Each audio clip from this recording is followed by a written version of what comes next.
and welcome to Waffle TV. If this is your first time joining us, this is a platform where we simplify, demystify, and we exemplify elementary mathematics for your understanding. In today's lesson, we are going to continue with decimals, and if you missed it, you can subscribe to our channel Waffle TV so that you will have all these lessons. Today we'll be talking about addition and subtraction of decimals. And in addition and subtraction of decimals, our target is simply to be able to add decimals and to subtract decimals by the end of the lesson.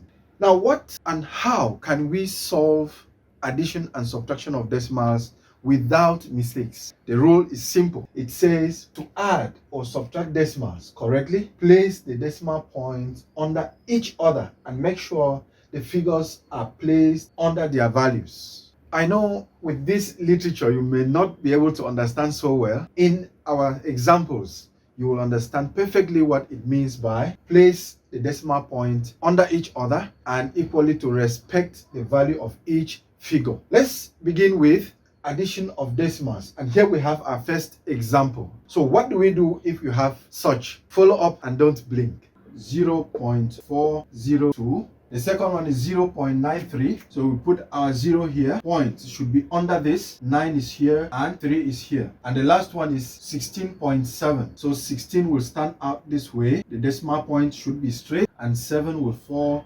under 9 as it is 10. So you respect these figures and make sure they fall under their values. And with this, you can add. To make your work uniform, if you don't want to get confused, you can affix zeros where you don't have any figure. 2 plus 0 plus 0 will give us 2. 0 plus 3 plus 0 will give 3. 4 plus 9 is 13. 13 plus 7 is 20. So we write 0 and carry 2 to the next, and you fix your decimal point. 2 plus 0 is 2. 2 plus 0 is 2. And 2 plus 6 is 8. While 0 plus 0 plus 1 is 1. And our answer will be 18.032. Now, I want us to learn something here. It is not 18.032. The figures that come after the decimal point are not whole numbers. For instance, you can't say this is 45.45. It is wrong to say this is 45.45. It is better to say 45.45 because this is not up to 1.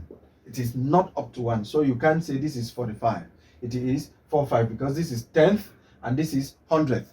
So this is 45 100th.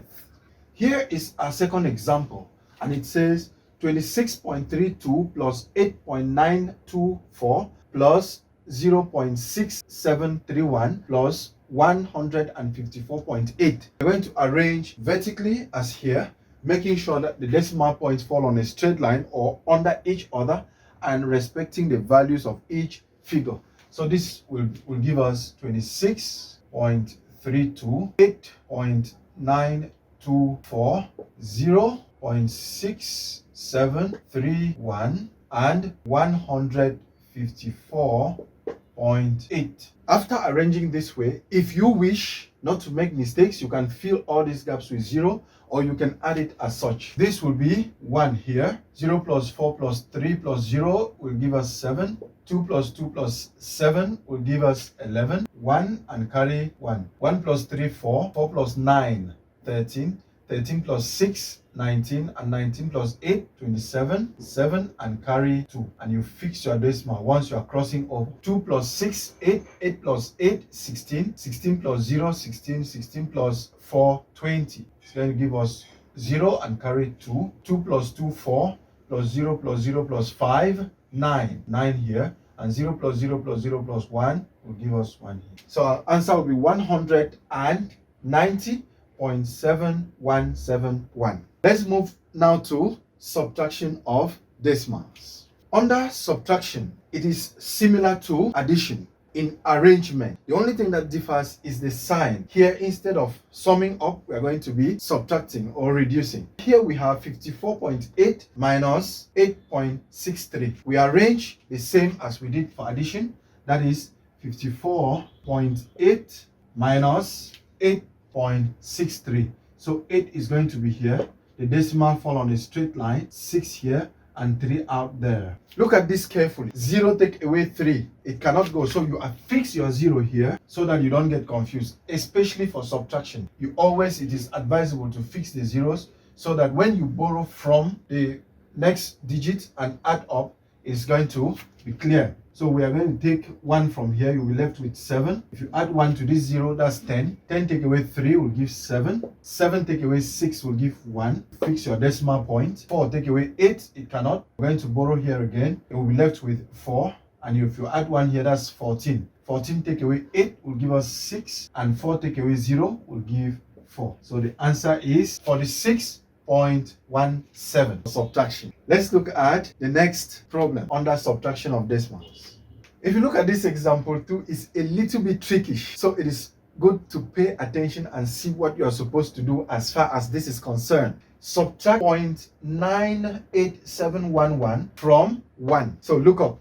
You arrange. Remember, you are subtracting this from this. So 1 comes first. 1 minus points. This is where the trick is. So after 1, there is a decimal point. And so the decimal point here will have to fall under this one. So 9 follows from here. 98711. And here you can fix the zeros that I talked about. Then you go ahead with your subtraction. 0 take away 1, it cannot go. So you're going to borrow. And here we have 0. So you have to cross over right over here. And if you borrow 1 from here, you'll be left with 0. You bring here, it's 10. You borrow again, you'll be left with 9.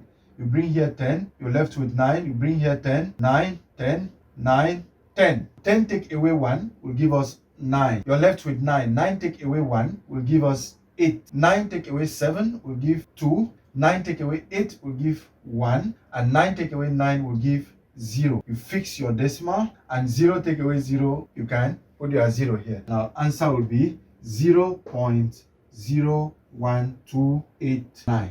This is what you are supposed to do as far as this question is concerned. After seeing this, let us now look at mixed problem where we have addition and subtraction together. Now this is the problem we have. Solve the following. From the difference between 2.658 and 1.384, add 5.07. What do you do here? Simple. As they've mentioned, difference and add. You're going to find the difference first. When you have your answer, you now add what they have asked you to add up to. So here will be 2.658 minus, for difference, minus 1.384. That is 8 take away 4 is 4. 5 take away 8, it cannot go. You are going to borrow from here. You'll be left with 5. You bring 1 here is 15. 15 take away 8 is 7. 5 take away 3 is 2. You fix your decimal point and cross over to whole numbers. 2 take away 1 is 1. So our answer for the first part is 1.274. Now we are asked to add 5.07. So it will be 5.07. 4 plus 0 is 4. 7 plus 7 is 14 and carry 1. 1 plus 2 is 3 and 3 plus 0 is 3. You fix your decimal and you cross over. 1 plus 5 is 6. And the final answer here is 6.344. Here comes another example. 60.3 plus 291.7 minus 314. You do the first one, add, and after that you subtract 314 from what you have here. This will be 60.3 plus 291 point. Make sure the decimal points on a straight line. 3 plus 7 is 10. You write 0 and carry 1, and before you cross, fix your decimal point. 1 plus 0 is 1 plus 1 is 2. 6 plus 9 is 15 and carry 1, and 1 plus 2 is 3. Then you bring 352. If you wish, put 0.0 minus 314. 0 minus 0, 0. 0.2 minus 4. It cannot go, so you're going to borrow from here. You'll be left with 4, and you bring 1 here. 12 minus 4 is 8. 4 minus 1 is 3. And 3 minus 3 is 0. So our final answer will be 38. This 0 is insignificant, and the 0 after the decimal point, if there are no other figures, it's insignificant. So our final answer is 38. If you understood something today, make sure you subscribe to our channel, give us a thumbs up and comment so that we can improve on the service. This is all we had, and see you in our next lesson where we'll be doing multiplication of decimals. Ciao.